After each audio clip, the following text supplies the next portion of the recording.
With Personal Hotspot, you can share the cellular data connection of your iPhone with another device when you don't have access to a Wi-Fi network. Here's how. We'll show you how to share your personal hotspot and how to connect a device. Ready? Let's start by making your personal hotspot shareable. In Settings, tap Personal Hotspot. If Personal Hotspot isn't listed here, tap Cellular to enable this feature. If you still don't see it, contact your carrier to make sure you can use Personal Hotspot with your plan. If you're connecting one of your own devices that's signed in to your iCloud account, your Personal Hotspot will automatically be available in your network list. To share your connection with your friends and other devices, tap Allow Others to Join.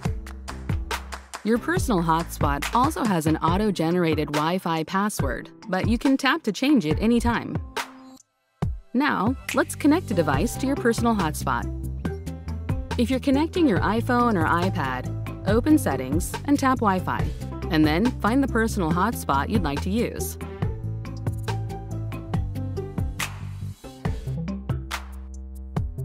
If you're connecting your Mac, click the Wi-Fi icon in the menu bar in the upper right corner.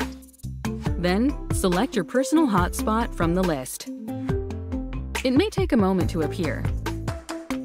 You or your friend might need to enter the Personal Hotspot password found on the device that you want to connect to.